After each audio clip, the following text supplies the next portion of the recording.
Halo, karibu sana na imani unaendelea vizuri. Leo tutakuwa pamoja katika mada ya program jedwali. Sehemu ya kwanza ni dhana ya program jedwali. Hapo tutajifunza maana na vitu vingine. Lakini mada hii imeandaliwa maalum kabisa kwa ajili ya watoto wa darasa la 6 na darasa la 7. Kwa hiyo kama uko chini hapo naomba usipitie kwa sasa. Asante sana. Kabla ya kuanza mada yetu, tuangalie kwanza malengo ya sehemu yetu ya kwanza. Mwisho wa somo hili utaweza kufanya mambo yafuatayo. Kitu cha kwanza, kueleza maana ya program jedwali. Kitu cha pili, utaweza kutambua na kutaja program jedwali zinazotumika zaidi. Kitu cha tatu, kutaja angalau matumizi manne ya program jedwali. Na kitu cha nne ni namna ya kufungua au kuanzisha program jedwali, lakini pia namna ya kufunga program jedwali. Kwa hiyo tunategemea ukikamilisha kusoma sehemu hii ya kwanza ya mada yetu ya program jedwali, utakuwa na uwezo wa kufanya mambo haya ambayo tumeainisha. Asante sana. Okay, tuanze na sehemu yetu ya kwanza. Program jedwali ni nini? Program jedwali ni tumizi ya tanakilishi inayotumika kuandaa, kupanga na kuhifadhi data katika muundo wa jedwali. Ukiangalia msingi mkubwa wa program jedwali, kwanza ni kuandaa, lakini pili ni kupanga, na kitu cha tatu ni kuhifadhi zile taarifa ambazo umeziandaa na kupanga katika muundo wa jedwali. Kwa hiyo tunaita program jedwali kwa sababu inakuwa imetengeneza hizo taarifa ambazo zimewekwa kwenye muundo wa jedwali. Lakini pia tunaweza tukasema ni program tumizi ya tanakilishi inayotumika kuingiza, kupanga, kuchambua na kukokotoa data kwa jedwali la kielektroniki. Kwa hiyo kwenye misingi yote, kwenye maana ya kwanza na maana yetu ya pili ambayo nimeichukua kwenye kitabu cha sayansi darasa 6 kilichoandaliwa na Taasisi ya Elimu Tanzania, zimejikita kwenye upangaji, uandaaji na namna ya kuhifadhi taarifa kwa kutumia muundo wa jedwali. Lakini natakiwa tujue hilo jedwali linakuwaje. Jedwali ambalo linatumika kuandaa, kupanga na kuhifadhi taarifa linakuwa na safu ya wima na safu ya ulalo ambayo kwa pamoja inatengeneza kitu ambacho kinaitwa seli. Tutaenda kuangalia huko mbele seli ni nini. Lakini tuangalie pia program jedwali ambazo zinatumika zaidi duniani. Mifano ya program jedwali zinazotumika zaidi. Programu ya kwanza inaitwa Microsoft Excel. Microsoft Excel ni mfano wa program jedwali ambayo imetengenezwa na kumilikiwa na kampuni ya Microsoft. Na tukisema Microsoft Excel, kwa namna nyingine unaweza ukasema Excel. Ukiingia kwenye software yoyote ile kama vile Google au Firefox au Chrome, ukiandika Excel au Microsoft Excel itakuletea. Kwa hiyo ni program jedwali ambayo imetengenezwa na kampuni ya Microsoft. Na picha au image yake ukiona ni hii hapa. Hiyo ndio image ambayo inawakilisha Microsoft Excel. Lakini programu ya pili ni Google Sheets. Google Sheets ni program jedwali pia ambayo imetengenezwa na kumilikiwa na kampuni ya Google. Kwa hiyo ukiona Google Sheets ujue ni program jedwali ambayo inamilikiwa na kampuni ya Google. Picha yake au kiwakilishi chake ukiona sehemu inakuwa na muonekano. Kwa hiyo ukiona muonekano ujue hiyo ni Google Sheets, ni program jedwali inayomilikiwa na Google. Ya tatu ni Apple Numbers au kwa namna nyingine inaitwa Numbers. Hiyo ni program jedwali ambayo imetengenezwa na kumilikiwa na kampuni ya Apple. Kwa hiyo wale wanaotumia iPhone lakini pia wanaotumia MacBook, basi ni rahisi kuipata hiyo. Huwezi kuipata kwenye simu hizi za kawaida zinazotumia system ya Android. Kwa hiyo ni program jedwali ambayo inamilikiwa na kampuni ya Apple.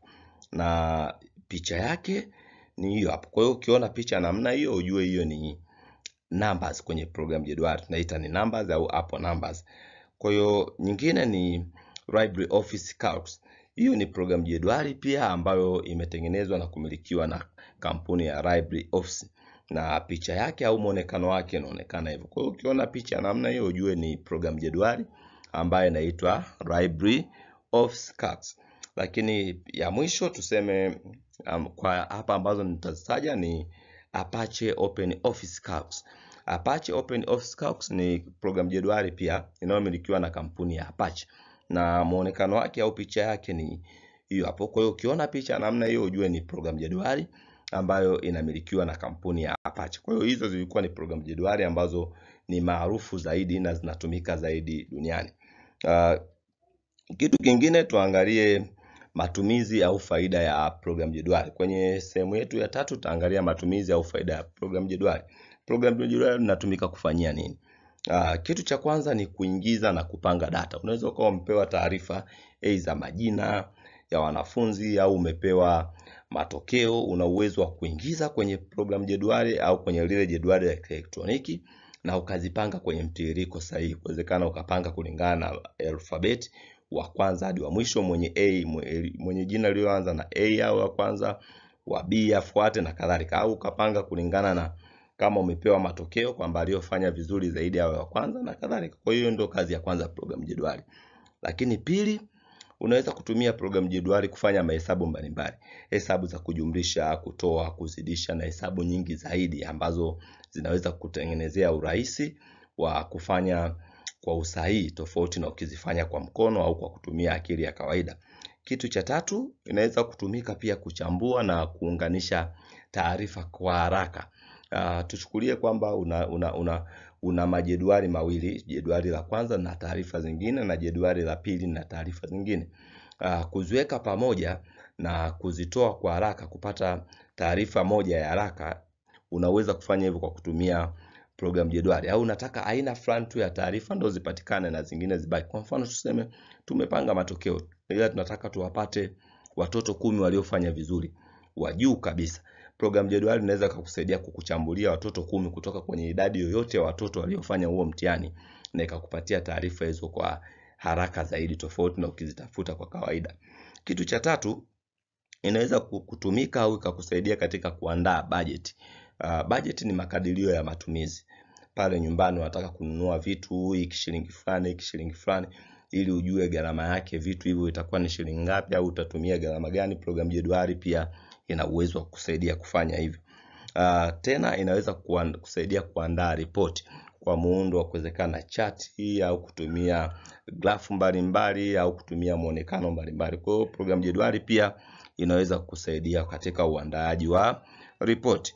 Lakini kitu cha mwisho ni kutunza kumbukumbu. Vile vitu ambavyo umeviandaa na kuviandika na kama vile ripoti, bajeti, taarifa ulizounganisha na hizo hesabu ulizozifanya, una uwezo wa kuzisave kwa maana ya kuzitunza na ukazitumia katika matumizi ya baadaye. Kwa hiyo hizo ndio baadhi ya faida ya program jedwali. Ziko nyingi, lakini hizo ndio sehemu ya baadhi ya faida. Tutaenda kuangalia tutakapoenda kufanya program jedwali kwa vitendo. Asante sana. Katika eneo hili tutajifunza namna ya kufungua program jedwali. Kama unatumia simu nadhani sio shida sana. Scroll simu yako hadi utakapoikuta program jedwali unayotumia kulingana na ile ambayo tumeona pale zile picha. Utagusa ile program jedwali husika na itakuwa imefunguka. Lakini ukiwa unatumia kompyuta kutakuwa na hatua kadhaa. Hapa nitatoa maelekezo kwa watu wanaotumia kompyuta ambazo zinatumia Windows. Ukiwa unatumia kompyuta inayotumia Windows, haijalishi Windows 7, 10 na kadhalika, utafuata hatua zifuatazo. Hatua ya kwanza, utaklik au utabofya sehemu iliyoandikwa Start. Start inapatikana kwenye upande wa ukiwa unatumia Windows 11 itakuwa chini pale kwenye bar ya chini pale kutakuwa na kialama cha Windows, utagusa pale ndio start yako. Lakini ukiwa unatumia Windows 10 iko upande wa chini kushoto. Lakini pia nje hapo unaweza kugusa alama ya Windows kwenye keyboard yako. Pale chini mara nyingi inakaa karibu na space. Pale chini kunakuwa na alama inakuwa ni ya Windows. Tutaonyeshana baadaye. Hatua ya pili ni kuteremsha mshale, kuscroll chini au kushusha ile menu yako chini kutafuta programu husika unayoitumia. Ukishaipata na kuiona au kama hujaipata, njia ya pili rahisi zaidi utakuta kwenye eneo limeandikwa to search, type here au type here to search. Eneo lile tunasema ni search area. Kwa hiyo eneo lile ambalo ni la kutafuta, unaweza kaandika ile program ambayo unaitafuta kwa kifupi na itakuletea programu hiyo kama ipo kwenye kompyuta yako. Ukishafanya hivyo na kuiona programu hiyo, basi utaklik au utabofya program jedwali unayotumia na itafunguka au ili kuifungua. Kwa hiyo hizo ndo hatua za msingi ambazo zitakuwezesha kufungua program jedwali yako. Utaangalia kwa vitendo hapo, utafanya kwa vitendo na utaona ni jambo rahisi tu, sio gumu. Asante sana.